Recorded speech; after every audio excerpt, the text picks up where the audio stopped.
Once the painting is situated in its frame, the next thing to do is to prepare it for hanging on a wall, meaning some kind of hanging hardware, and perhaps rubber bumpers to protect the wall from being marred. Hardware used to hang a framed painting is normally attached to the back of the frame because you don't really want to damage the painting structure itself, and because the frame itself is normally stronger than the substrate. For this kind of framing, offset clips are normally used to secure the artwork, and they come in a variety of depths. The idea is to screw the fastener into the frame and leave the artwork unmarred.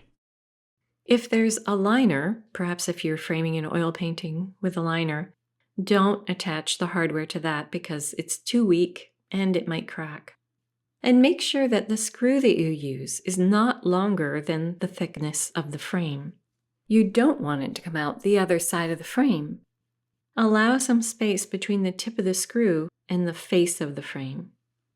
The best option for hanging, and what is considered most professional, is to string wire across the back of the artwork, using what I prefer is plastic-coated metal wire and either screw eyes or D-rings to suspend the wire.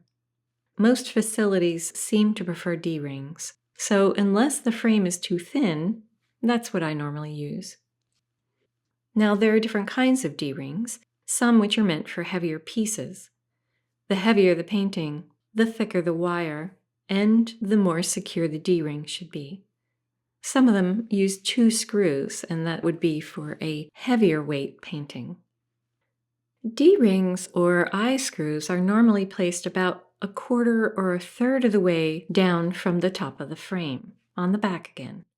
This helps prevent the painting from leaning forward when hung. Many artists also like to add a small rubber bumper to the bottom 2 corners of the frame. I like to do this. These little items help keep the frame from scratching the wall, as I mentioned earlier. Sometimes they fall off, but they're easy to replace. Now, one thing to avoid when framing, whether you're preparing a piece for a client, selling it in a show, or hanging it in an exhibit, is the use of sawtooth hangers on the back of your painting. Also, avoid clip-on or snap-on frames or easel frames, unless the piece is just for your family or for yourself. So let's summarize. Let me show you what I normally include on the back of a painting. First, I have my artist information sticker in the upper right corner of the frame, and a basic label with information requested by an exhibit or a show. I have hanging wire at about 1/4 of the way down the painting, and carefully attached I have my information printout in an archival clear bag to include a business card. You can see the bumper guards, and I have the painting title written on the wood. I actually could have written it on the stretcher bar. I find that this is all I normally need, unless I built the surface. And at this point, it's ready to ship, deliver, or hang. It's impossible to cover all of the topics related to framing, so I've included some helpful resources, including 2 ebooks where you can get specific details and some other perspectives. Now, some of the information may be a little bit dated, but most of it is still very relevant. One final note.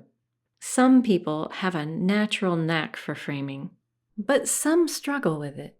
If you feel you struggle with framing, and I'm specifically talking about making the proper selection for your paintings, perhaps find a friend or even a professional to help you with your selection.